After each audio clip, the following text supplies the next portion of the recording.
Muy buenos días, mi nombre es Adriana Venegas Piedra. El día de hoy les voy a explicar acerca de unos conceptos básicos relacionados a la química y finalmente vamos a resolver lo que es un estudio de caso o un ejercicio que implica el uso de algunos de los conceptos que vamos a ver el día de hoy. Comencemos. Tenemos inicialmente que un átomo es la unidad más pequeña de materia que conserva todas las propiedades químicas del elemento. Rápidamente veremos lo que es un gráfico de la estructura de un átomo, en donde se sabe que sus partículas con carga negativa se denominan electrones y en el núcleo atómico se disponen sus partículas con carga positiva llamadas protones y las partículas con carga neutra o sin carga que se denominan neutrones. Los iones son átomos o grupos de átomos que tienen una carga eléctrica, misma carga que obtuvieron mediante la ganancia o la pérdida de electrones. En este caso tenemos a los cationes, que son iones con carga positiva, la cual obtuvieron mediante la pérdida de electrones, y los aniones, que son iones con carga negativa, la cual obtuvieron gracias a la ganancia de electrones. Tenemos las moléculas, que dice que las moléculas se refieren a la unión de dos o más átomos de maneras y formas específicas. Por ejemplo, una molécula de agua, H2O, se sabe que está conformada por dos átomos de hidrógeno y un átomo de oxígeno, o una molécula de CO2, que está formada por un átomo de carbono y dos átomos de oxígeno. Ahora vamos a ver lo que es la clasificación de la materia. Tenemos que la materia se clasifica en sustancias puras, que son sustancias o materia que ya tiene propiedades definidas y una composición que no varía de una muestra a otra. Es decir, que independientemente del volumen con el que estemos trabajando, las composiciones y las propiedades van a ser las mismas. Dentro de las sustancias puras se encuentran lo que son los elementos, que son sustancias que nos pueden descomponerse en sustancias más simples. A nivel molecular se sabe que cada elemento está compuesto únicamente por un tipo de átomos. Por ejemplo, el carbono, que está compuesto por únicamente átomos de carbono, el mercurio, que está compuesto únicamente por átomos de mercurio. Tenemos los compuestos, que son sustancias formadas por dos o más elementos, por ende contienen dos o más tipos de átomo. Un compuesto sería el agua, ¿verdad? Que está formado por dos átomos de hidrógeno y un átomo de oxígeno. Y otro ejemplo sería la sal de mesa o el cloruro de sodio, que está formado por un átomo de sodio y un átomo de cloro. Ahora bien, en contraste con lo que son las sustancias puras, tenemos a las mezclas, las cuales no tienen una composición fija, sino que su composición puede ser muy variable.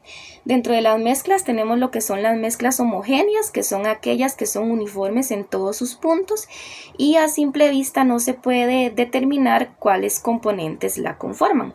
Tenemos lo que es el café, el vinagre, por ejemplo, y muchos otros ejemplos más. Tenemos también lo que son las mezclas heterogéneas, que en este tipo de mezclas sí se logra distinguir a simple vista los componentes que la conforman. Por ejemplo, una ensalada, un arroz con mariscos, las rocas y muchos otros ejemplos más. Ahora vamos a conocer lo que es el concepto o la definición de densidad, la cual dice que se define como la cantidad de masa por unidad de volumen de una sustancia. En sólidos y líquidos esta se expresa comúnmente en gramos por centímetro cúbico. Acá tenemos lo que es la fórmula de la densidad, la cual es muy sencilla, únicamente se debe dividir la masa entre el volumen de las sustancias dadas. Y si se quiere averiguar la masa, únicamente se debe multiplicar su volumen por su densidad. Y si se quiere saber el volumen, se divide lo que es su masa entre su densidad. Ahora bien, vamos a adentrarnos a lo que son las cifras significativas. Las cifras significativas se conoce a todos los dígitos de una cantidad medida, incluyendo el dígito incierto. En este caso tenemos que tener en cuenta que los ceros únicamente entran como cifras significativas si se encuentran entre otro número diferente a él, diferente a 0. Por ejemplo, 7.03 centímetros se sabe que tiene 3 cifras significativas. Si el 0 se encuentra antes de cualquier número diferente a él, por más punto o coma que tenga, no cuenta como cifra significativa. Me pasé mucho. Ahora, dentro de las reglas, al utilizar o establecer cifras significativas, tenemos que al sumar o restar, el resultado debe tener el mismo número de posiciones decimales que la medición con menos posiciones decimales. Por acá tenemos un ejemplo.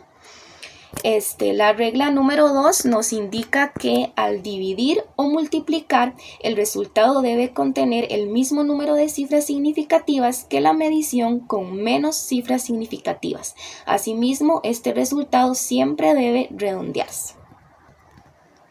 Ahora bien, vamos a adentrarnos en lo que es un estudio de caso. Dice que durante una misión de exploración espacial, la sonda Cosmodip capta imágenes de un objeto celeste nunca antes visto, debido a sus extrañas emanaciones luminosas. Un físico y un químico deciden estudiar el objeto y determinar que tiene un volumen de 1.5 por 10 a la 12 kilómetros cúbicos y una masa de 2,30 por 10 a la 23 kilogramos. De acuerdo con estos datos, se debe calcular la densidad del objeto celeste en gramos por centímetro cúbico.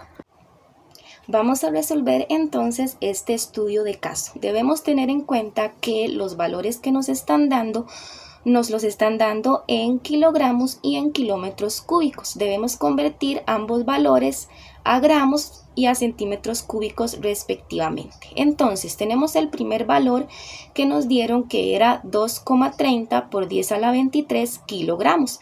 Lo podemos multiplicar por un factor común bastante conocido, que es que en un kilogramo tenemos 1000 gramos. Entonces ponemos esto en la calculadora, cancelamos los kilogramos para obtener gramos y nos da un total de 2,30 por 10 a la 26 gramos.